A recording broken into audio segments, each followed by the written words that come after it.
Frères et sœurs, chers amis visiteurs, bonjour. Bonjour. Bonjour. Est-ce que ça va bien? Par la grâce de Dieu. Et quand je regarde la salle, je me dis, alors les gens sont vraiment fatigués. Ok, il semble que l'on devrait avoir ces rencontres les samedis, les dimanches, et puis peut-être les vendredis seulement pendant le week-end, en fin de semaine. Ouais. Bon, en tout cas, vous êtes beaucoup plus que 8 personnes dans l'assemblée. Et dans l'arche de Noé, il n'y avait que 8 personnes. Il n'y avait que 8 personnes. Sur toute une population, il n'y avait que 8 personnes. Et vous êtes beaucoup plus que 8. Nous rendons gloire à Dieu pour votre présence dans l'assemblée. Il y a des amis que nous ne voyons pas, il semble qu'ils ne sont pas trop bien. Nous prions pour eux, nous demandons à Dieu de les visiter. Et vous qui êtes là ce soir, nous sommes vraiment contents d'être avec vous. Et nous sommes convaincus que l'Éternel a un message particulier pour nous. Quand je dis pour nous, pour vous et pour moi. Pour nous. Nous allons voir ce soir le plus grand fléau de l'humanité. Si nous voulons choisir des synonymes pour fléau, qu'est-ce que nous dirons? Problème. Catastrophe, désastre, grande calamité. Un fléau, en fait, c'est quelque chose qui nuit beaucoup à une population, n'est-ce pas vrai? On peut avoir, par exemple, une catastrophe naturelle et aussi d'autres types de catastrophes. Par exemple, on considère les guerres mondiales comme des fléaux, parfois. Ok. Bien. Disons un mot de prière avant de commencer à ouvrir la parole de Dieu. Seigneur, nous sommes en ta présence en ce moment. Nous nous proposons de voir le plus grand fléau de l'humanité à la lumière de ta parole. Veuille nous inspirer par ton Esprit Saint et que surtout ton Saint-Esprit nous aide à comprendre ta parole et à la mettre en pratique dans notre vie de chaque jour au nom de Jésus. Amen. Oui, nous venons de parler de fléau. Il n'y a pas longtemps qu'en Afrique, il y avait l'Ebola qui faisait beaucoup de ravages. Et on était vraiment inquiets dans ce continent-là. Et maintenant même, il semble qu'il veut y avoir une sorte résurgence de ce mal-là. Et il y a même des nations telles que le Rwanda qui ferment leurs frontières, c'est juste pour se protéger. Vous comprenez? Donc, un fléau n'est pas quelque chose avec lequel on peut jouer, généralement. Désastre, catastrophe, etc. Ce sont des éléments qui nuisent et qui apportent beaucoup de malheur, beaucoup de douleur, beaucoup de larmes aussi, tout ça. Ok. Bon. Alors, quand nous disons le plus grand fléau de l'humanité, est-ce que vous pensez que nous sommes en train d'utiliser une image ou bien c'est vraiment que nous allons parler du plus grand fléau de l'humanité? Nous n'allons pas utiliser une image, nous allons vraiment parler du plus grand fléau, du plus grand désastre, de la plus grande catastrophe de l'humanité.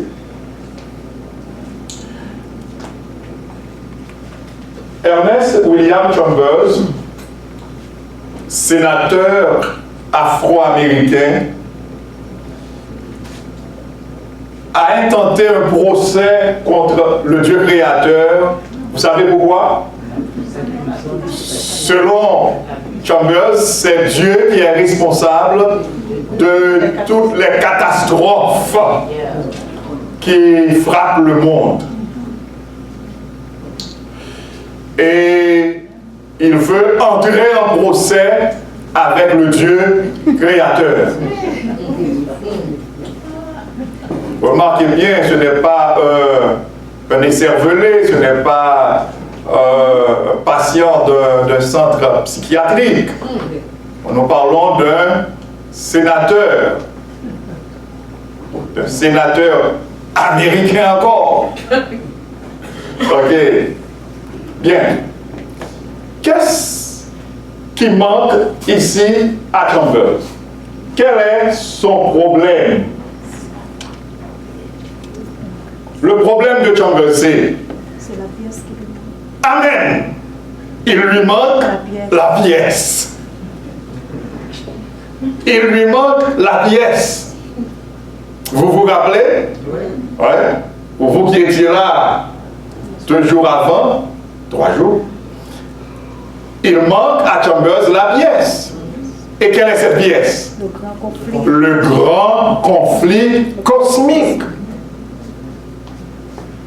Chambers ne sait pas si notre monde est en conflit. Il ne sait pas s'il y a 2 grandes forces qui sont en conflit. Il ne sait pas s'il y a un ennemi qui ne se donne du tout pas de repos pour nuire à la terre, pour nuire à l'humanité. Ok? Heureusement, pour vous, vous n'avez pas jeté la pièce. Vous l'avez. Nous l'avons par la grâce de Dieu. Amen. Ce n'est pas Dieu qui est responsable des catastrophes, des troubles, des fléaux, des plaies qui frappent l'humanité, des souffrances de l'humanité. Merci ma soeur.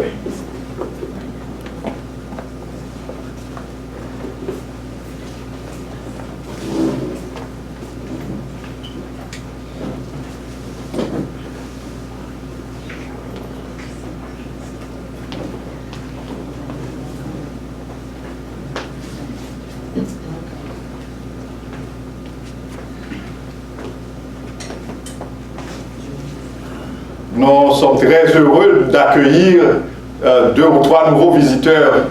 Hein? Nous disons Amen, n'est-ce pas vrai? Nous rendons gloire à Dieu. Bienvenue à vous tous, mes amis. Alors, nous reprenons pour vous, parce que nous venons de commencer, nous pouvons reprendre rapidement. Nous sommes en train de parler du plus grand fléau de l'humanité. Du plus grand fléau de l'humanité. Le malheur qui fait le plus de ravages dans l'humanité. D'accord? Il y a des tremblements de terre, il y a des guerres, il y a toutes sortes de catastrophes, naturelles ou autres, mais il y a un fléau, il y a une catastrophe qui fait beaucoup plus de dégâts, qui cause beaucoup plus de dégâts que toutes les autres catastrophes. Et c'est de ce fléau-là, c'est de cette catastrophe que nous sommes en train de parler ce soir.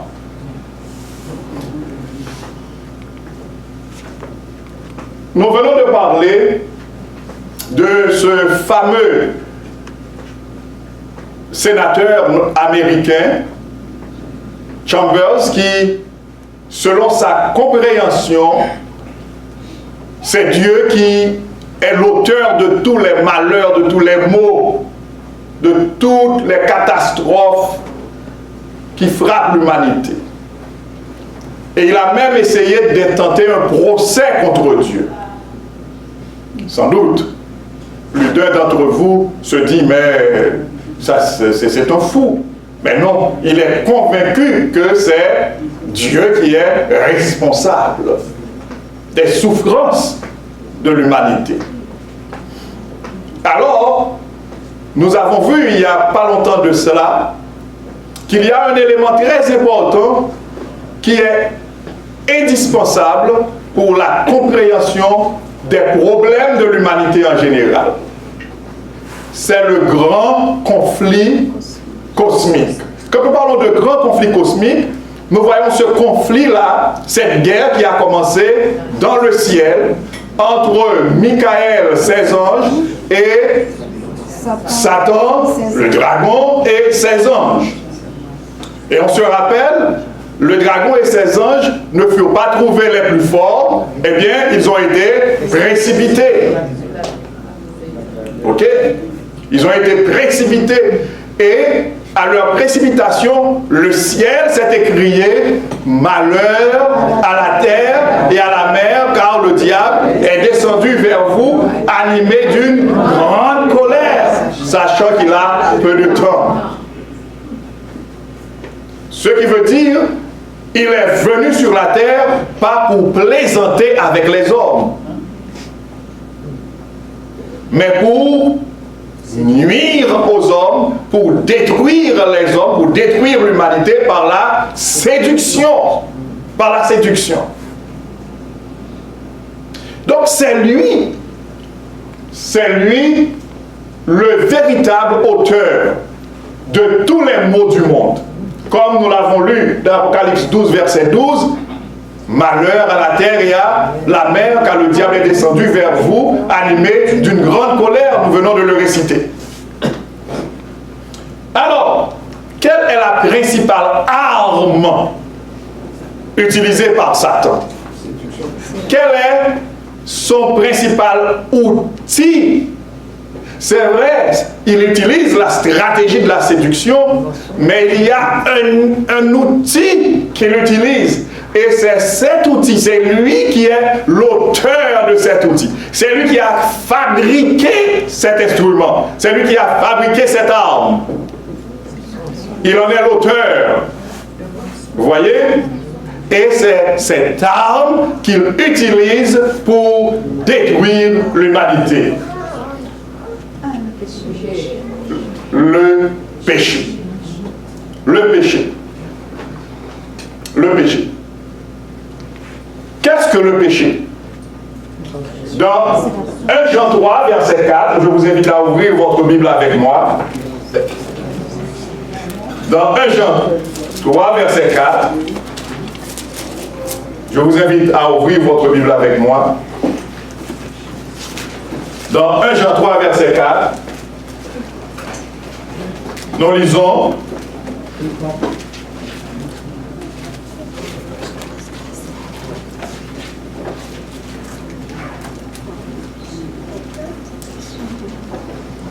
quiconque pêche transgresse la loi, et le péché est la transgression de la loi. Le péché est défini dans la Bible comme la transgression de la loi de Dieu. Quand on désobéit à la loi de Dieu, comment appelle-t-on ça? Le péché. On pêche, c'est quand 1 Jean 3, verset 4. 1 Jean 3, verset 4. Le péché est la transgression de la loi. C'est la définition classique que nous donne la Bible concernant le péché. 1 Jean 3, verset 4.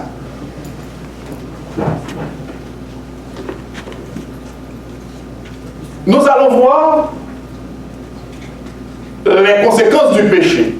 Mais avant, vous vous rappelez, nous avons vu le premier péché commis par les hommes.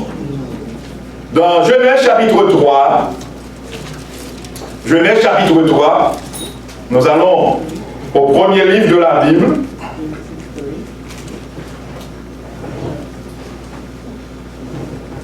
Genèse chapitre 3, vous vous rappelez, Dieu avait dit à nos premiers parents de ne pas manger de fruits, alors les fruits de l'arbre de la connaissance du bien et du mal. Et Satan, lui, qu'est-ce qu'il a fait? Il a utilisé un serpent, il a utilisé le serpent comme médium, il a utilisé un serpent comme médium, et il a parlé à Ève pour la convaincre de faire tout le contraire. Et malheureusement, Ève a pris le fruit, elle en a mangé et elle en a donné aussi à son époux Adam. Et c'était là l'introduction du péché dans l'humanité.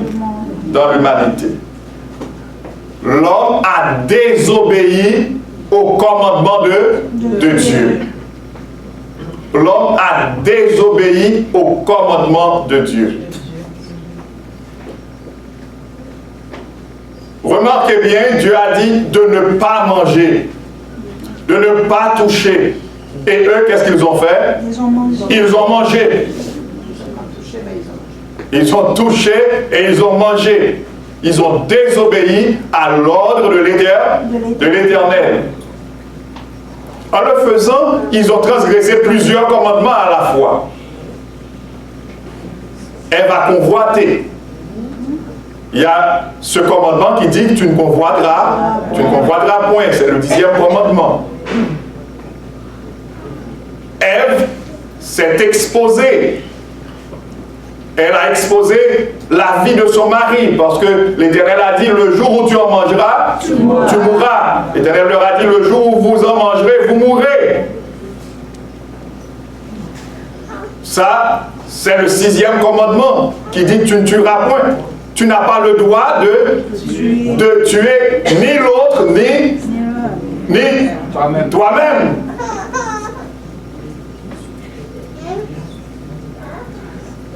Et il y a aussi le premier commandement qui dit tu n'auras pas d'autre Dieu devant ma face. Remarquez bien, Ève, dit la Bible, vit que l'arbre était utile pour faire voir, pour lui ouvrir l'intelligence. Parce que Satan lui avait dit qu'en mangeant ce fruit, elle deviendrait comme Dieu. Elle allait pouvoir rivaliser avec Dieu. Donc, il y a dans cette désobéissance, c'est une désobéissance très complexe. C'est toute la loi de Dieu qui a été transgressée par nos premiers parents. Généralement, une transgression entraîne toujours une autre transgression. Le péché se commet généralement en chaîne. Généralement en chaîne. Et c'est très important quand on se trouve là et sur la pente, il faut être très, très vigilant, prudent.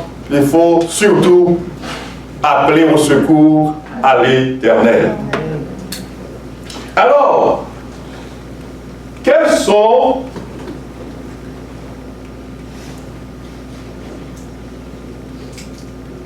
les conséquences du péché? Dans Genèse 3, verset 17, l'Éternel dit à Adam, à l'homme, puisque tu as écouté la voix de ta femme et que tu as mangé de l'arbre au sujet duquel je t'avais donné cet ordre que tu n'en mangeras point, le sol sera maudit à cause de toi. Donc le péché rend la terre maudite. Oh. Le péché rend la terre maudite. Il n'y a pas « et ». Le péché, c'est par l'homme de Dieu, son créateur. Dans Ésaïe 59, versets 1 et 2, Ésaïe 59, versets 1 et 2, nous lisons Ésaïe 59, versets 1 et 2.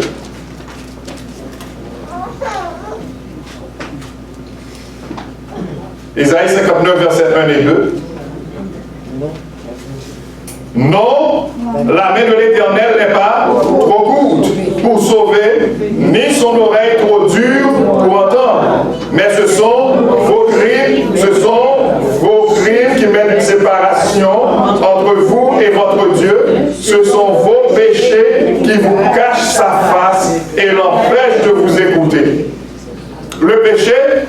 sépare de Dieu. Et c'est l'une des plus graves conséquences du péché. Le péché sépare l'homme de Dieu. Dieu est la source de la vie.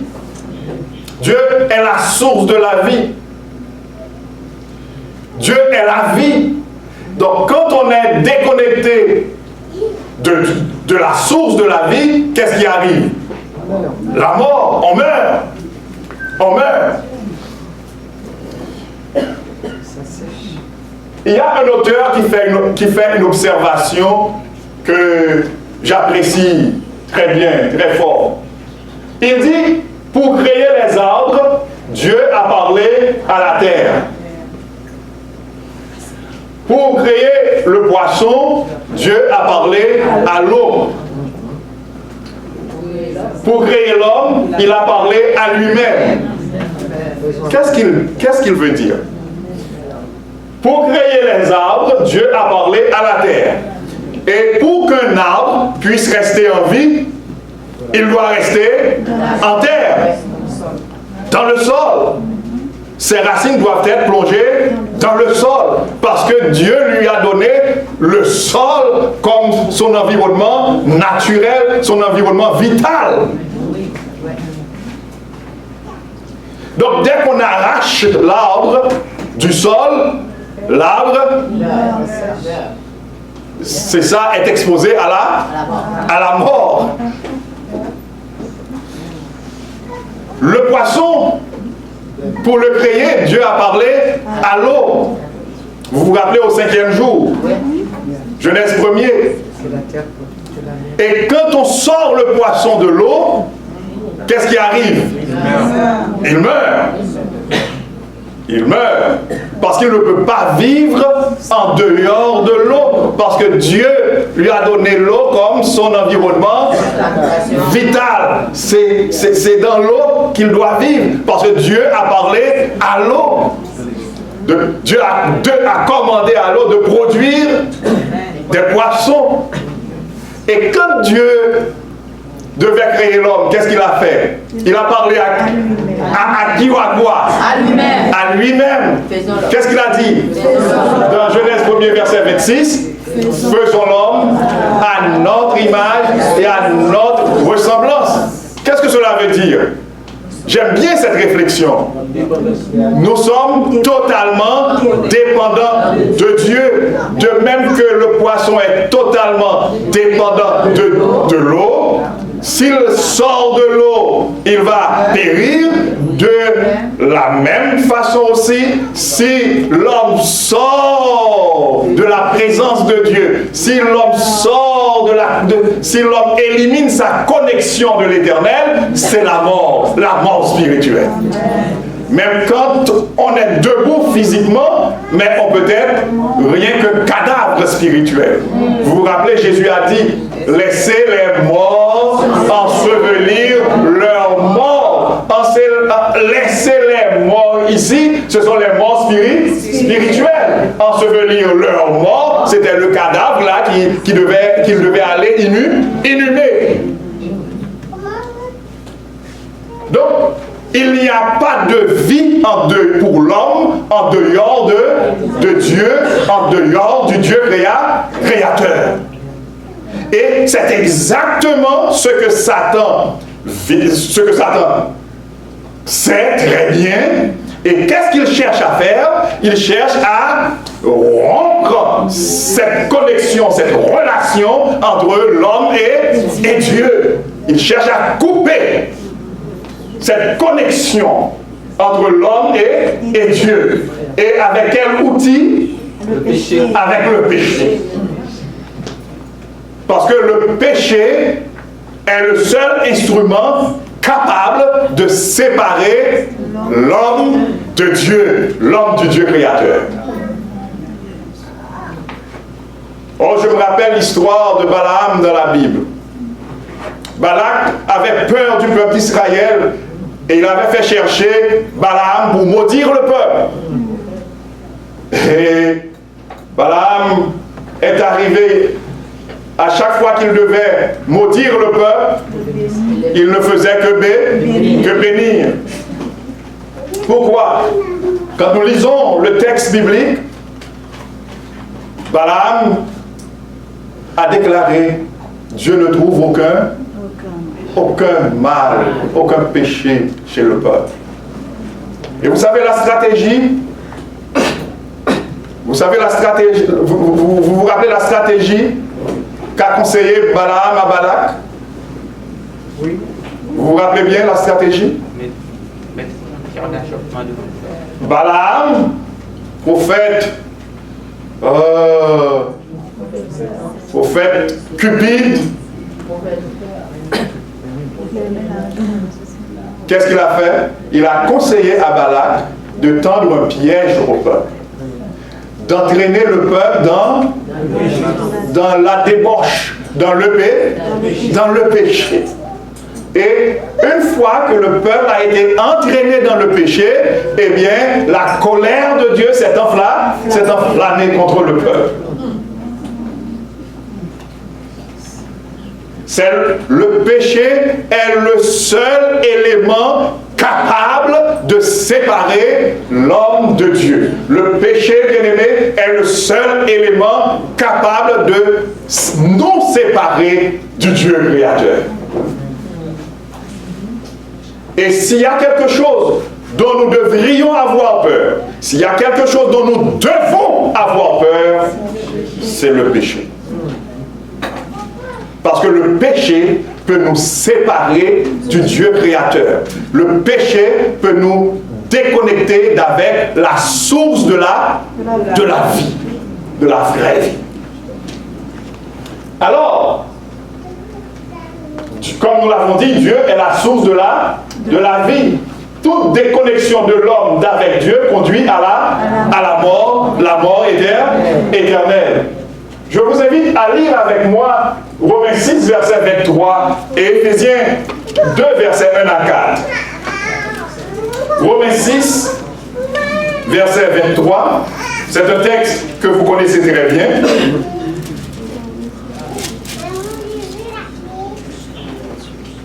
Romains 6, verset 23, le salaire du péché, c'est la mort.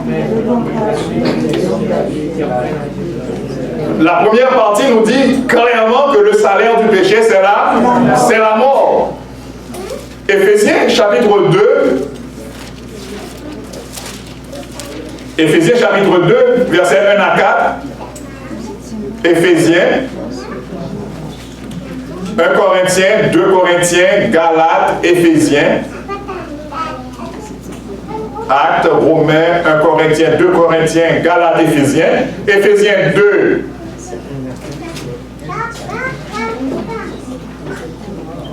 Un Corinthiens, 2 Corinthiens. Alors si nous partons de Actes des Apôtres par exemple, Actes des Apôtres, Romains, 1 Corinthiens, 2 Corinthiens, Galates, Éphésiens. Ok?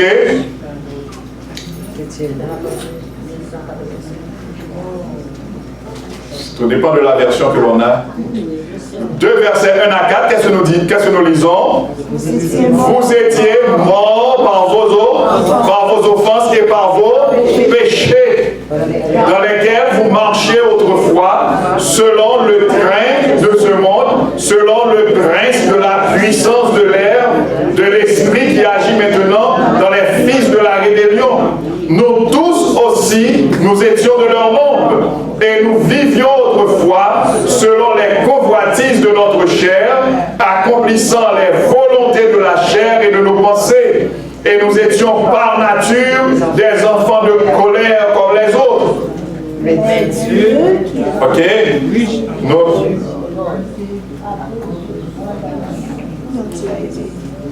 Vous étiez morts à cause de vos offenses.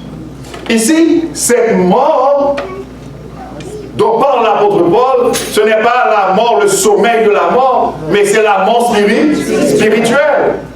Et remarquez bien, si on ne ressuscite pas de cette mort, eh bien on connaîtra la destruction éternelle.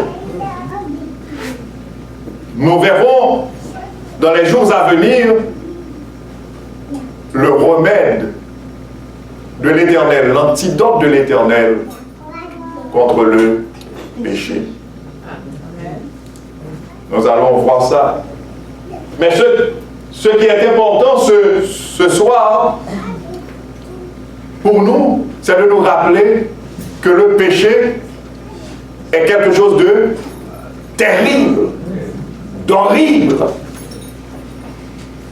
Et personne ne doit se permettre de jouer avec le péché. Parce que le péché est destructeur. Le péché peut nous séparer de l'Éternel. Alors, Satan, il utilise des stratégies pour conduire l'humanité à la révolte contre Dieu. En d'autres termes, pour conduire l'humanité au péché. Il a des stratégies. Aujourd'hui, nous entendons des gens dire souvent, et surtout pour nous qui vivons ici au Canada, Dieu n'existe pas. Ou du moins, ils vous disent, nous n'avons pas besoin d'entendre parler de votre Dieu. Nous n'avons pas besoin d'entendre parler de Dieu.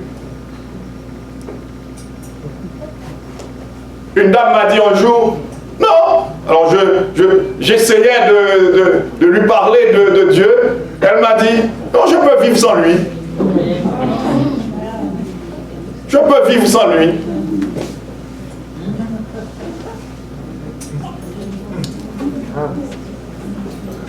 Dieu, alors, ça c'est l'une des stratégies utilisées par Satan.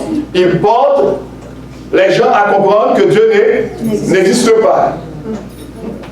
Et quand on se met à l'esprit que Dieu n'existe pas, immédiatement aussi, on n'aura pas à chercher à connaître la volonté de Dieu. On n'aura pas à chercher à connaître la parole de Dieu. S'il n'existe pas, on ne va même... ça va de soi. Ça va de soi. Il n'existe pas, donc tout le reste est annulé. Et quand on ne cherche pas à connaître la parole de Dieu, eh bien on ne pourra pas non plus distinguer le bien du mal. Parce que c'est la parole de Dieu qui nous dit, voici le bien, voici le mal. Donc, si on nie l'existence de Dieu, immédiatement, on va vivre comme on veut. On va déterminer ce qui est bien et ce qui est mal de par soi-même. Si cela me paraît bien, eh bien je le fais. Si cela ne me paraît pas bien, je ne le fais pas. Et dans ce cas-là, ceux qui nient l'existence de Dieu, eh bien qu'est-ce qui leur arrive? Ils piétinent la loi de Dieu. Ils pêchent encore sans même le savoir ou même sans même en prendre conscience. On est là? Et alors, qui est-ce qui se réjouit de cette situation, de cet état de fait? Satan. Il se réjouit de cette réalité. Il atteint ainsi son objectif parce qu'il porte un groupe d'hommes et de femmes à pécher contre Dieu. Donc il les garde séparés de Dieu. Et disons qu'il les garde séparés de Dieu, il les conduit tête baissée à la perdition, à la mort éternelle. Est-ce que vous êtes là, bien-aimés?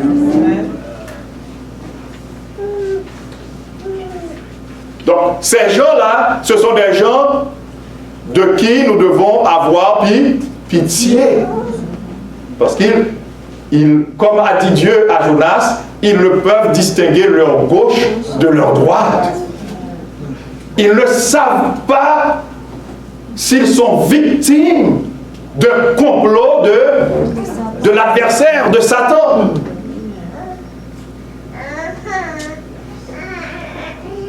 C'est extraordinaire, bien-aimés. Et vous allez voir ce que dit la Bible à ce sujet. Regardons par exemple au psaume 53, pardon. Psaume 53. Psaume 53. Qu'est-ce que nous lisons au psaume 53? À partir du verset 1er.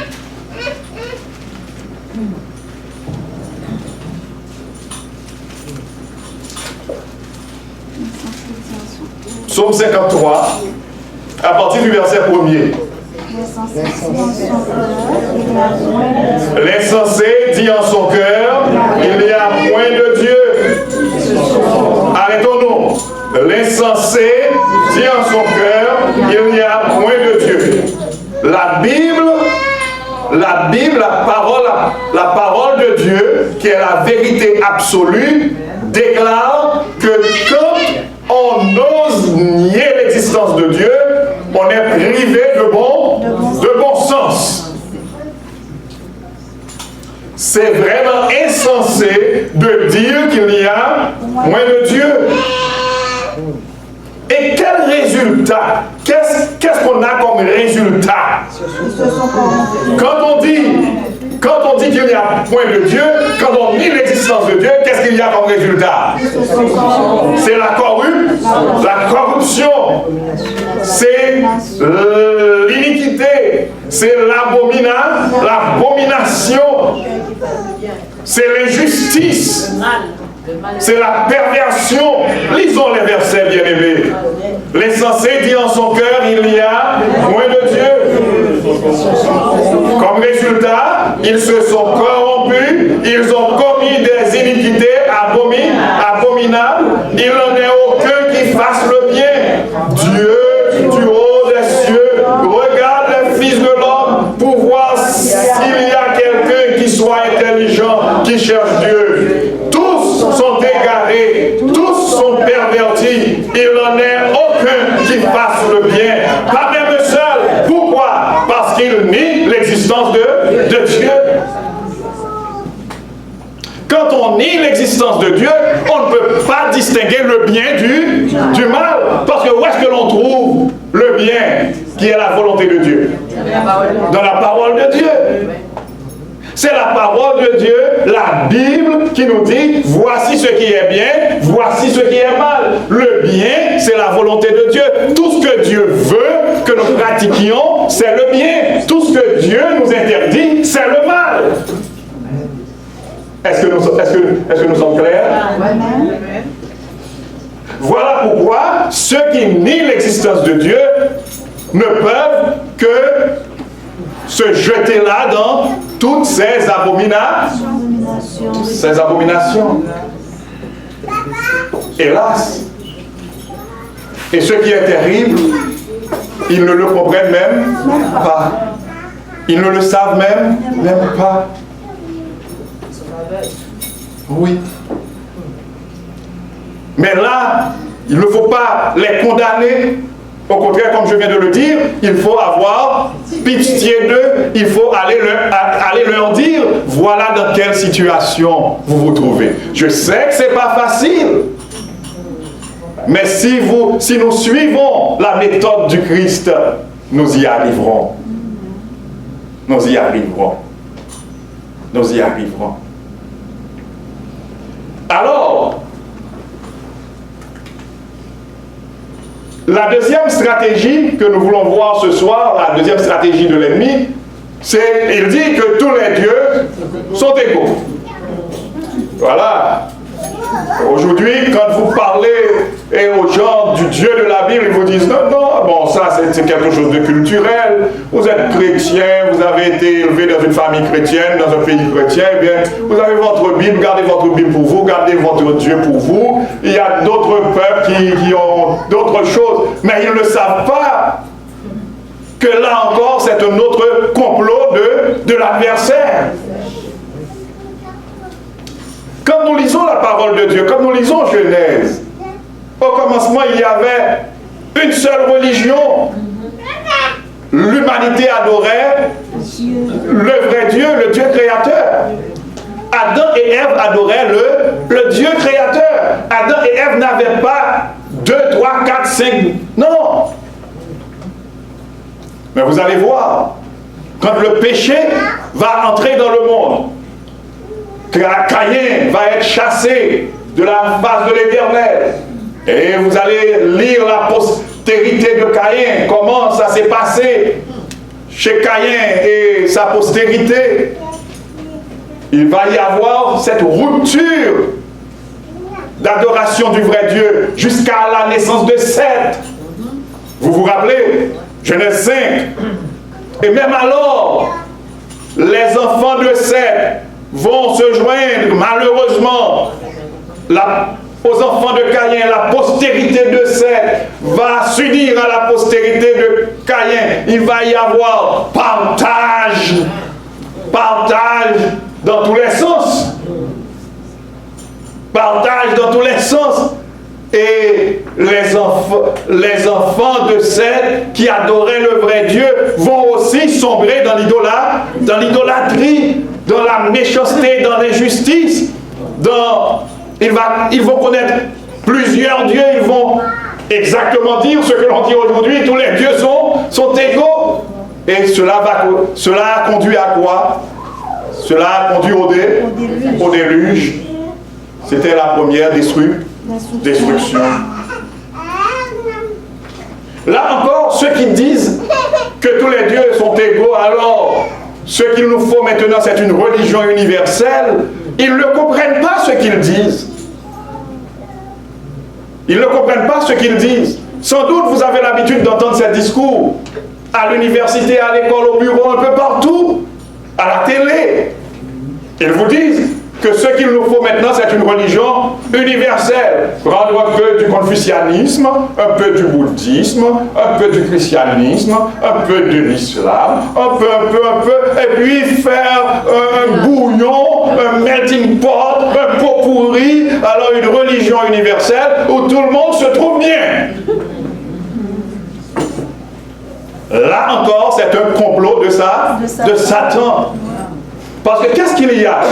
Quand nous disons tous les dieux sont égaux, immédiatement nous allons sombrer dans le relativisme moral.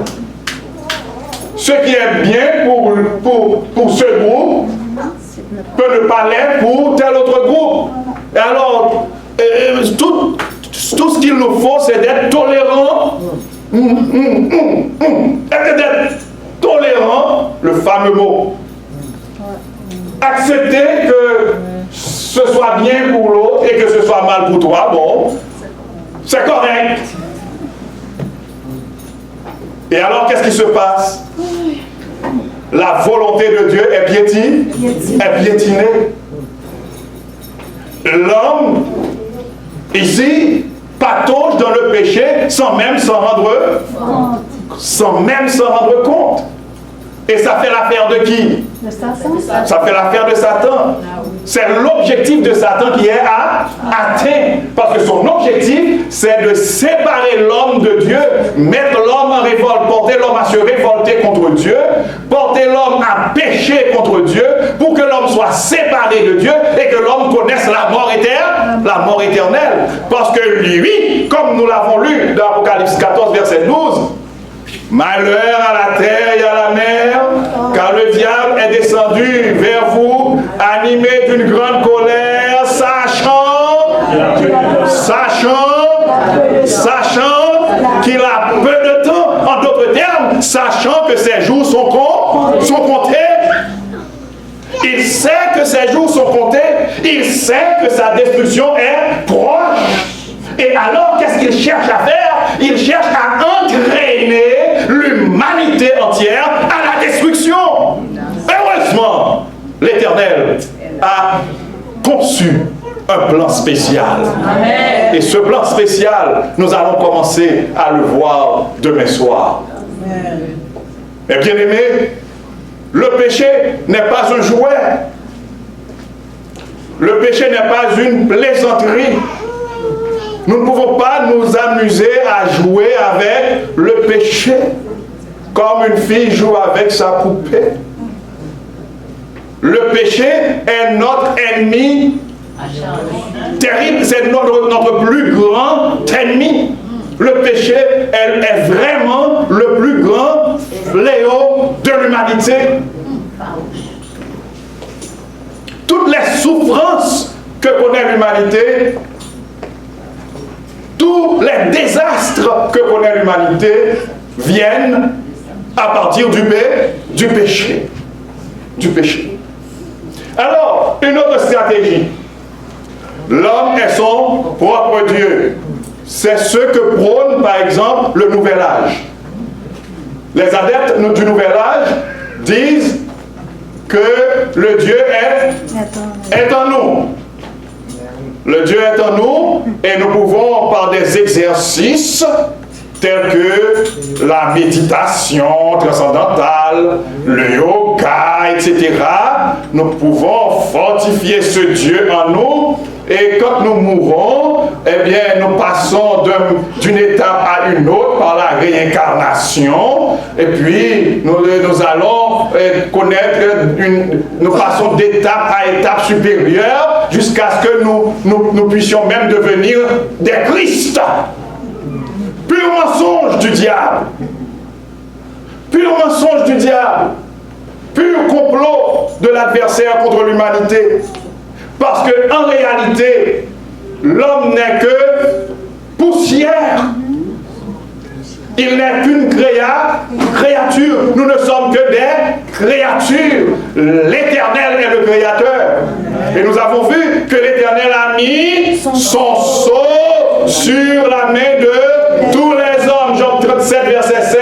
L'Éternel a mis son sceau. Est-ce que vous êtes là, bien-aimés? L'Éternel a mis son sceau sur la main de tous les hommes pour qu'ils se reconnaissent comme ses créatures.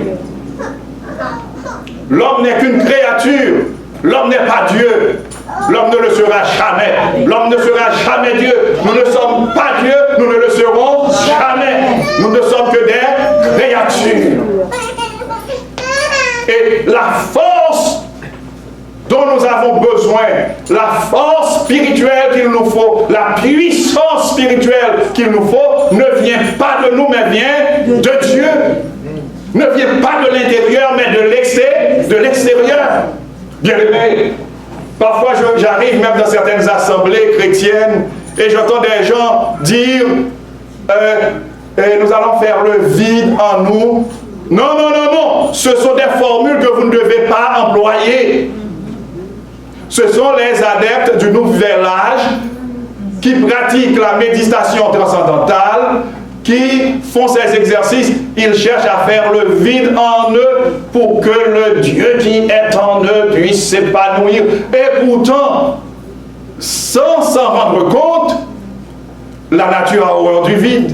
Et puisque la nature a horreur du vide, ce vide-là vient, comprenez bien, ce vide qu'il cherche à faire, eh bien, est rempli par l'esprit qui est à l'origine de toutes ces théories, à savoir l'esprit de Satan. Mais malheureusement, ils ne peuvent pas le reconnaître, ils ne peuvent pas le comprendre, ils ne peuvent pas se rendre compte parce qu'ils ont jeté la pièce. Ils ne savent pas s'ils sont en pleine guerre, s'ils sont en plein conflit. Ils ne savent pas si leur âme est le principal enjeu du conflit. Parce que l'ennemi cherche par tous les moyens à détruire leur âme, à les détruire spirituellement. Ils ne le savent pas. Et vous qui êtes en train d'entendre cela aujourd'hui, vous avez aussi la responsabilité d'aller le leur dire. vous avez la responsabilité d'aller le leur dire. Ils doivent savoir, le monde doit savoir que Satan est en train d'ourdir un terrible complot contre l'humanité. Le monde doit le savoir. La personne peut avoir de très grandes qualifications académiques et ne pas connaître ces vérités. Il faut aller leur parler. Il faut aller leur parler. Il faut aller leur parler. Profitez de vos relations avec eux. Comme on dit, relations des pairs. Si vous êtes, par exemple, collègue, employé, gestionnaire, etc., avec d'autres, demandez à Dieu de vous donner la sagesse qu'il faut pour pouvoir partager la bonne nouvelle avec eux. Pour qu'ils sachent que le monde est en guerre. Nous avons un ennemi qui cherche notre malheur, notre destruction, qui cherche à nous séparer de Dieu, qui cherche à nous séparer de la source de la vie pour nous conduire à la mort éternelle. Nous avons lu Psaume 53, versets 1 à 4. Quand l'homme dit qu'il n'y a point de Dieu, ce qui s'ensuit, c'est la corruption, l'abomination, l'iniquité, l'injustice. C'est normal. C'est normal. J'aimerais vous inviter à lire Romains 1er, verset 18 à 32 avec moi. Romains 18, Romains 1er. Matthieu, Marc, Luc, Jean, Actes des apôtres, Romains. Matthieu, Marc, Luc, Jean, Actes des apôtres, Romains. Matthieu, Marc, Luc, Jean. Matthieu, c'est le premier livre du Nouveau Testament. Actes des apôtres, Romains. Romains se trouve entre Actes des apôtres et 1 Corinthiens. On y est? Amen. Ok. Lisons, bien-aimés. C'est un long texte, nous allons le lire sans commentaire. Mais lisons avec attention. Et vous qui nous suivez aussi par Internet, lisez avec nous, avec attention. Romains 1er, verset 18 à 32. On commence. La colère de Dieu se révèle du ciel contre toute impiété et toute injustice des hommes qui retiennent justement la vérité captive. Car ce qu'on peut connaître de Dieu est manifeste, clair pour eux. Dieu le leur ayant fait connaître. En effet, les perfections invisibles de Dieu, sa puissance éternelle et sa divinité se voient comme à l'œil depuis la création du monde quand on les considère dans ses ouvrages. Ils sont donc inexcusables, puisque, ayant connu Dieu, ils ne l'ont point glorifié comme Dieu et ne lui ont point rendu grâce. Mais ils se sont égarés dans leurs pensées et leur cœur sans intelligence a été plongé dans les ténèbres. Se vantant d'être sages, ils sont devenus fous. Se vantant d'être sages, ils sont devenus fous. Oh, se vantant d'être sages, ils sont devenus fous. Et ils ont changé la gloire du Dieu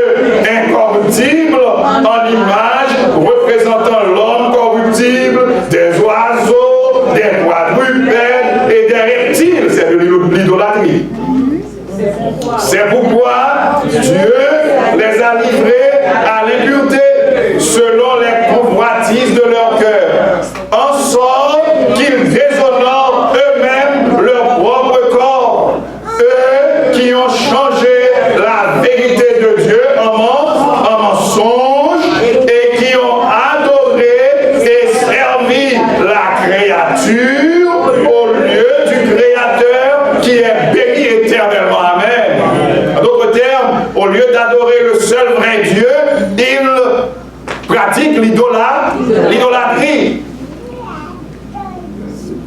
Aujourd'hui, on parle de panthéisme, de tout et de tout.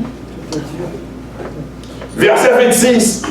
C'est pourquoi Dieu les a livrés à des passions infâmes. Arrêtons-nous un instant. Quand on dit Dieu les a livrés à des passions infâmes, ce n'est pas que Dieu, comme un méchant, les prend et les envoie pratiquer l'infamie et des passions infâmes. Non, c'est naturel, bien-aimé. Quand on sort de la protection de Dieu, c'est comme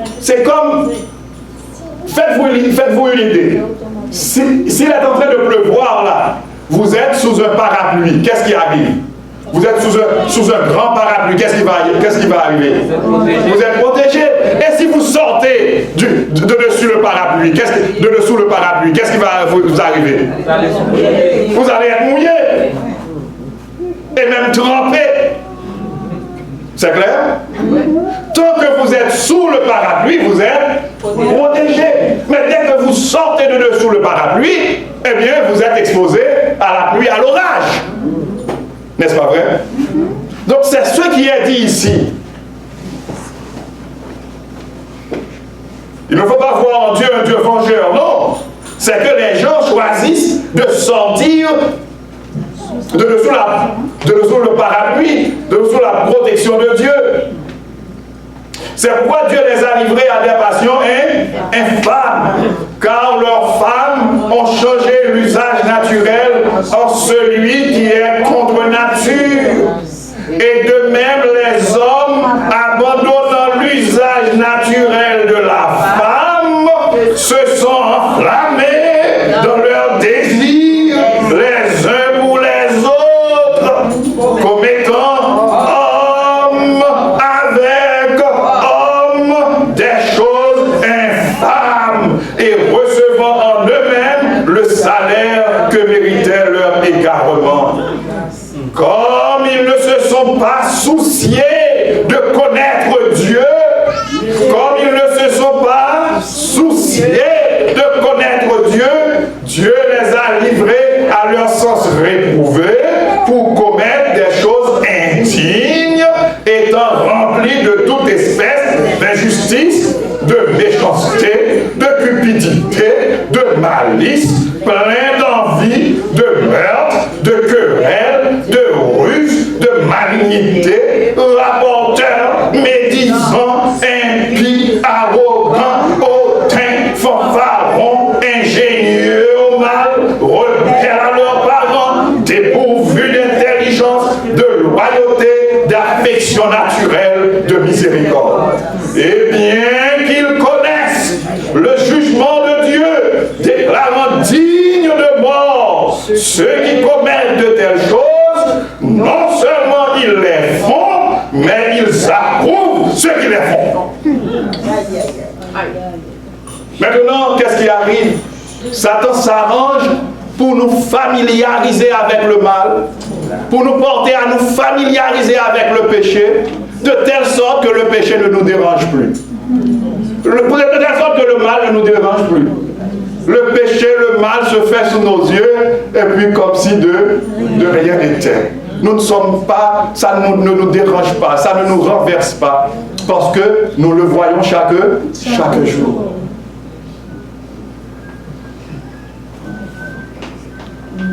Bien-aimés, nous devons être sur nos gardes.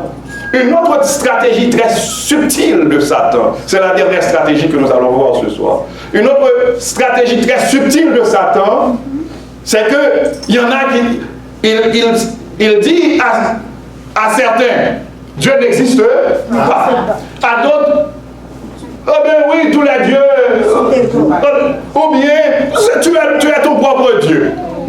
À d'autres qui ne veulent pas entendre cette histoire de non-existence de Dieu, qui sont religieux quand même, ils trouvent une autre stratégie. Quelle stratégie trouvent-ils? Dieu existe, mais sa loi est abolie.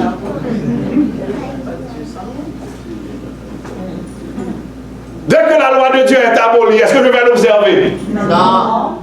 Et quand je n'observe pas la loi de Dieu, qu'est-ce qui m'arrive?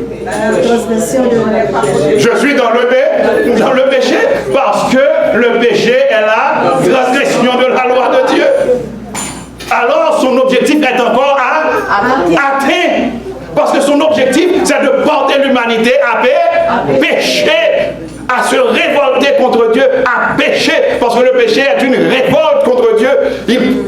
Il cherche à porter l'humanité à pécher, à se révolter contre Dieu, pour que l'homme soit détaché de Dieu et qu'il aille à la perdition, à la mort éternelle. Dans Romains 7, versets 7 à 14, nous allons lire seulement les tout premiers versets là. Romains 7, verset, nous étions déjà dans Romains. Dans Romains 7, verset 7 à 14, qu'est-ce que nous lisons? Que dirons-nous donc? La loi est-elle péché? Loin de là.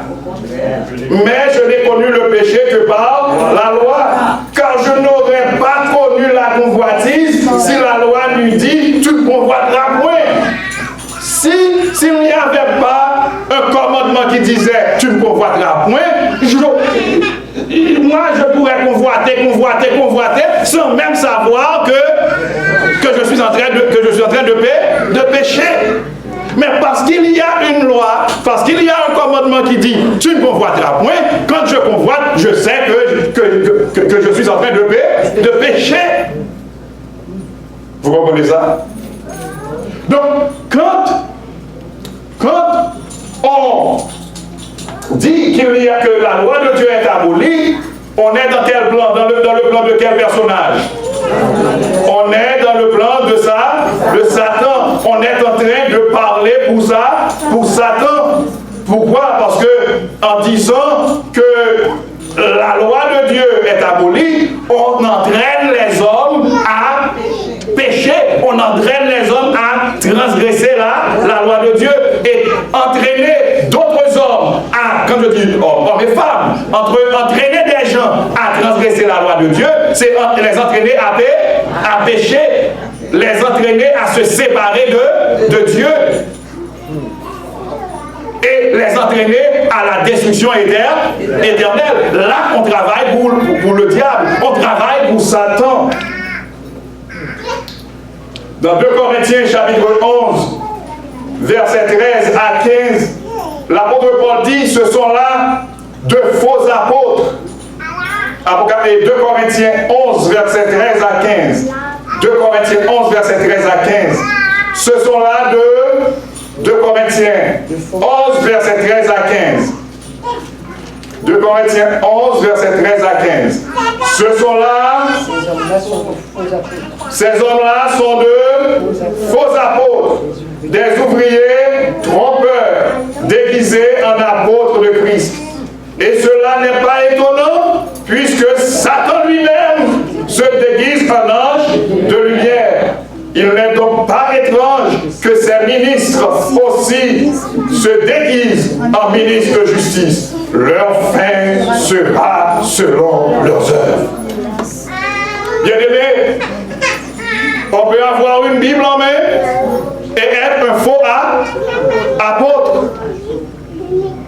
On peut avoir une Bible en main et être un faux apôtre si on prêche le message de Satan, si on entraîne l'humanité, si on collabore avec Satan pour entraîner l'humanité à pécher, à se révolter contre Dieu, à piétiner la loi de Dieu, les commandements de Dieu, en d'autres termes, à se détacher de l'Éternel.